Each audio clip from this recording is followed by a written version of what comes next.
What is up, everyone? Welcome to Talking Timepieces with Tony. I'm Tony. It's Friday. Thank God, it's Friday. We made it. Another week done. All right, and so we all know what today is. It's the Q&A. If you don't know what the Q&A is, every Friday we have a Q&A. And if you would like to participate in the Q&A, please just answer your question in the comment section below.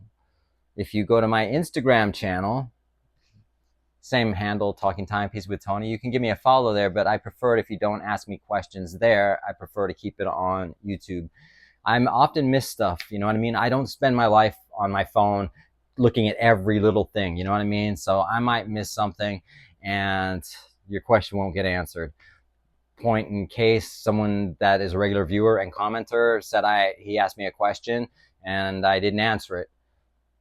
And if I don't answer your question, then that legit means I didn't get it.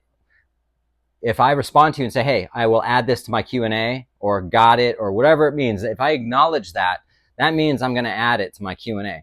If you don't hear anything from me, that means I didn't get it, or it's just something, you know, whatever. But for the most part, if you don't get an acknowledgement from me, most likely that question's not going to get answered. So, you know, and if it's a legit oversight, you know, I apologize. I don't do it on purpose. You know what I mean? So, anyway, we do have a lot of questions today. So let's roll the intro and we'll get into this thing. Oh, before that, I am wearing my Nomos lemon biscuit on the yellow strap.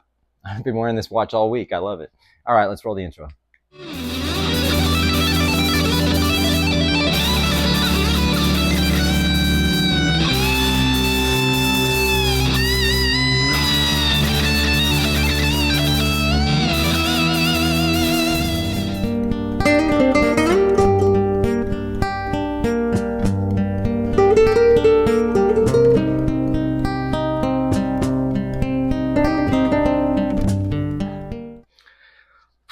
All right, man. Oh, and one last thing too. If you have a question you want answered, make sure you watch the video all the way through. This happens a lot where someone asks me a question that literally I answered in the previous video. And then I go, dude, didn't you watch the video? I'm like, oh, I didn't watch all of it. You know, it's so I don't know. I get it. I don't watch everyone's videos all the time, all the way through either. You know what I mean? But I wouldn't be asking a question if I'm watching a Q&A if I hadn't seen the whole video. So I'm just saying, man, happy Friday. First question comes from Watches, Cars. I think it's Watches, Cars, and Food. I didn't get the whole thing, but this came from Instagram. So again, try to keep it on YouTube. You know, don't forget to like and subscribe, man. I'm just all this stuff. All right, sorry. Q&A here. Question I have: the green OP41 Starbucks sub and Sprite GMT as seen above. I'm 29. Always wanted an iced out watch, but want one that's factory. The Breitling Chronomat 42 millimeter comes in an iced out bezel lug variation. What are your thoughts of me adding this to the collection? Thanks.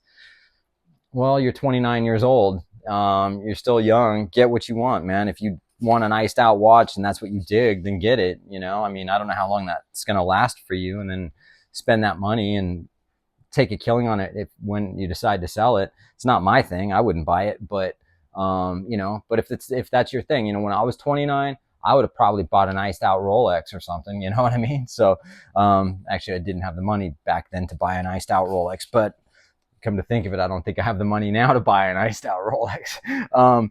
Anyway, so I wish you the best on that, man. So good luck. Next one comes from Gospizana. Hey, Paco, Uku, and Tony. Hey, dude. And Paco, you want to say hello? He's like, no. And Uku doesn't want to say hi either. Sorry, man, they're being rude today. I don't remember you ever talking about Longines. I think they're killing it recently. I'm wondering what your thoughts are on the Master Collection GMT in rose gold. Is $15,000 too much to drop on a Longines, even if it's all gold? Thanks, Tony. I wouldn't spend 15 grand on a Longines. I love Longines. I think they're a great brand. I think they make great watches, man. But when you get into brands that, you know, aren't known for having gold watches, and then they've just got that one random gold watch, I don't know. It's not my thing, you know.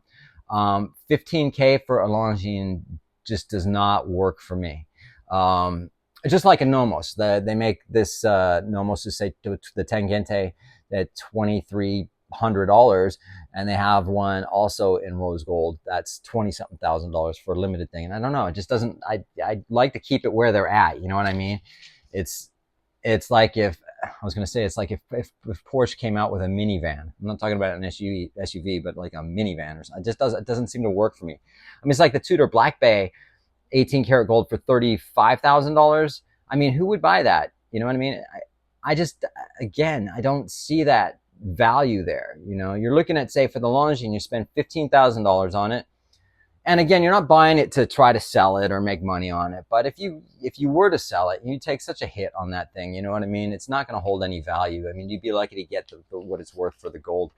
If you like it, buy it. That's what I've said this, you know, constantly throughout videos. You know, if you like it, buy it. I wouldn't buy it. I'd buy a Longines for sure. You know, and of course I've owned several Tudors, but I wouldn't buy any one of them in solid gold. Not at least where I'm at now. So yeah, I think it's a little too much money, man. 15K. I mean, I think what you're getting though, if you take the name off of it and say you put another name on there, yeah, is it worth 15K? Yeah, they make great movements. They're a great company. Yes, it would be a $15,000 watch. You know what I mean? So I don't think they're overcharging for what it is. I just think it's something that's a little left of center for Longines. So, but I don't know if you're interested in getting it, but if you are, best of luck, dude. Thanks for your question. Redondo_Dom. Is there a watch that doesn't fit your wrist that you wish did? Yeah, right now the Zenith Defy Extreme Diver. It's 42.5 millimeters. They advertise it as 43 millimeters. I like the watch, but I didn't pull the trigger on it because I think it's just a little too big and a little too bulky. And I do like that watch. I really want that watch, you know, but I can't justify spending the money on it for, you know, knowing that it'd be in the back of my mind. It's just too big. It's just too big, you know? So yeah. And there's others, you know, anything over 42 millimeters just not going to work for me. You know what I mean? But thanks for your, question, man. This next one comes from David Parrish Productions 5082. What's up, David? How are you?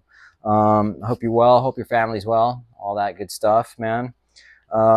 Tony, replacement straps. What makes you decide to order one, and what makes you excited about about a different strap? Love your channel, brother. Thanks, Dave. Always love the fact that you comment, and you've been a long-time viewer.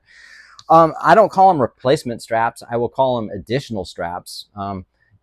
A replacement strap to me is if a strap is worn out and I have to get another strap for it. I usually get a watch on a strap, and I will almost immediately buy another strap. I mean, I bought this one and the orange one last weekend, and I had new straps on this watch 2 days later, or the next day, I think it was. You know what I mean? So I will always see if I can find something else. You know, I have a beautiful green alligator strap right here that I just got today, and I haven't put it on the watch that I'm going to put it on, but I'm going to put it on.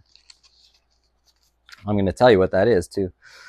So yeah, it's just anything that I look at that I can visually see something different, or something that to me would be better than what it came with. It's like buying a car with stock rims, and you're always kind of going, what kind of wheels could I put on this that makes it cool, you know? And you know, so it's kind of like, but you still maintain your OEM rims, and you keep them and whatever. And you know, you might buy the aftermarket rims and put them on and realize that they're no good. So you may get another set of aftermarket rims and then realize that the stock rims were better, and you put those on. So that's kind of where I'm at with that, man.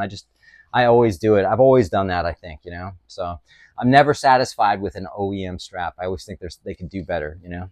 So thanks for your question, man. This is from Laughterification. So glad to see smaller, unique brands from you like Nomos. I fell in love with them when you showed off your first one years back. Loved the video. Thanks, man. Yeah, that was several years ago, wasn't it? That might have even been on my previous channel that I had. That was a Club Campus. Gray dial. Beautiful. Question for Friday. I want to encourage those I know into this fun hobby. How would you talk to non-watch people about watches and keep their interest? I feel like I see people glaze over when I try to keep it casual. I don't, man. I don't bother.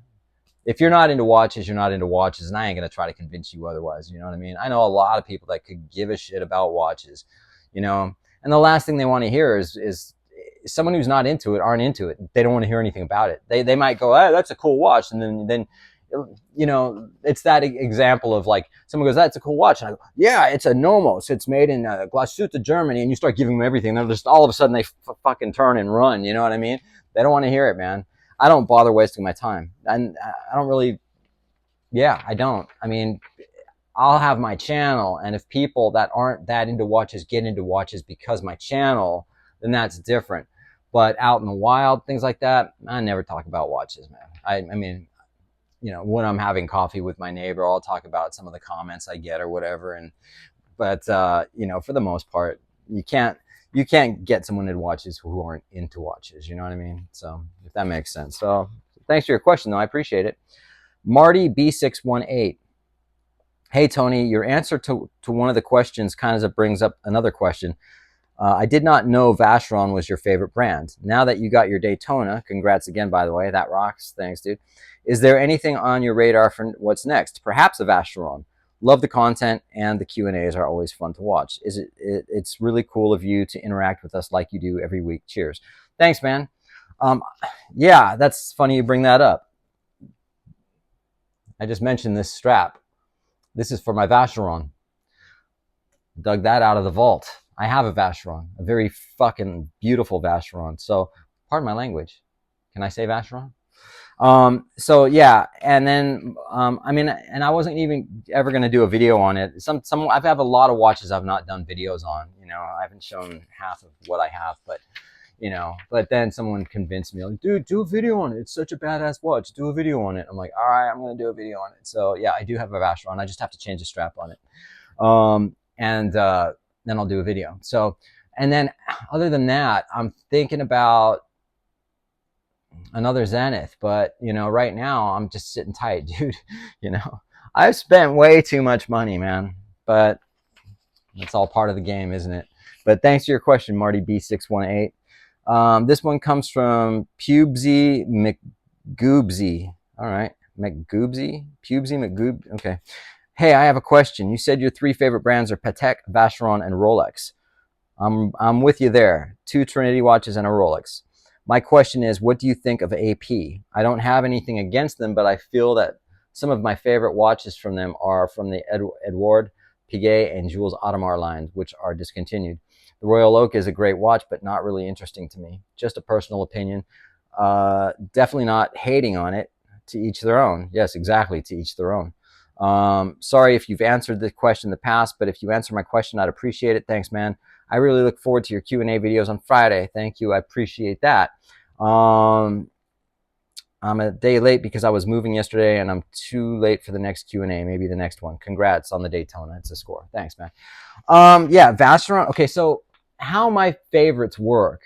I've got the, you know, the Vacherons and the Pateks and stuff. And then you've got the sort of, and I want to say affordable, but the more everyday type watches. So the Rolex is my favorite brand. I've got more history with Rolex in my personal life, and with everything with Rolex, Cartier, and you know, some other brands, but the end all overall, if I was, and of course with Zenith, but if I was to really stack it, my favorite brand was Vacheron, Patek, and then it would fluctuate between the two.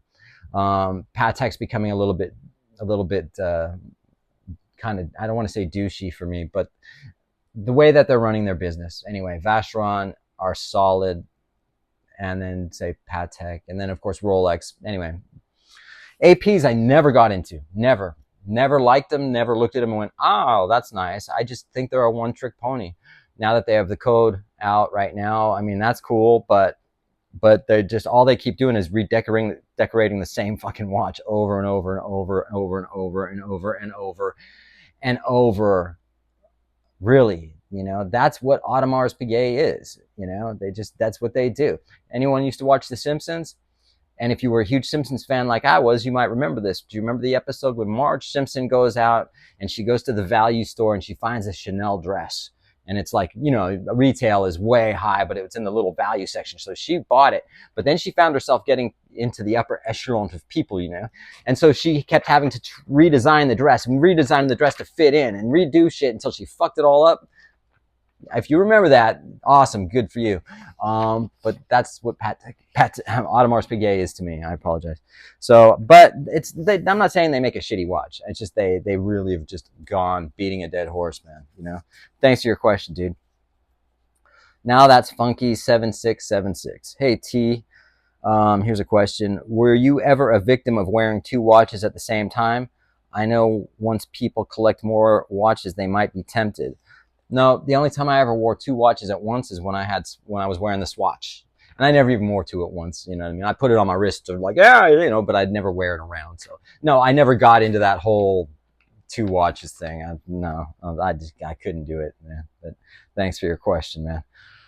This is from Michael Louis, 74. Hey, Tony, love the biscuit color watch. I watch you every week. Is it better to buy a 36 silver dial Datejust from AD and try to create a history, and second watch, try to wait for a Daytona Panda, or don't bother, just go straight to the reputable gray market? Thanks, Tony. Have a great weekend. You have a great weekend, dude.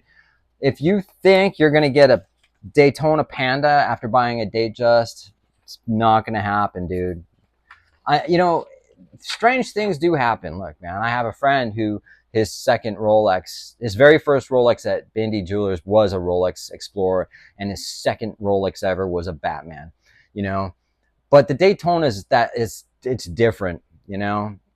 I just don't think it's going to happen. I mean, not for the Panda. You might get a two-tone, you know, but not that. Don't wait, dude. Go if you want to go gray. Find a reputable gray market, you know. Don't waste your time. I wish you the best of luck on that. Excuse me. This is at 305_RS3. Do you wish Daytonas were made in Jubilee? Opinions? Recently got a Pepsi on Oyster from my AD, working on a Panda Daytona next. Congrats on your Pepsi and good luck with your Daytona. Do I wish that they put the Daytona on the Jubilee? No, I don't think it would look right. You know, to me, I'm envisioning it in my head. I can't see it, man. No, stick to the Oyster, man. Thanks for your question. This is from David Parrish Productions. David, didn't you just ask me a question? You did, man. You're sneaking in a second one. I see. Who would you say is Nomos' biggest competitor? I'd love more on these killer watches. I don't, honestly, man. Okay, so Nomos were made in Glasuta. You can't just have a watch, just like saying Swiss made on the dial. You can't just have Glasuit on a dial in Germany. It's very exclusive. It's a very small village. And in other words, you know, you've got big brands out there. You've got Longines, you've got Glasuit Original, you've got Moritz Grossman, you've got I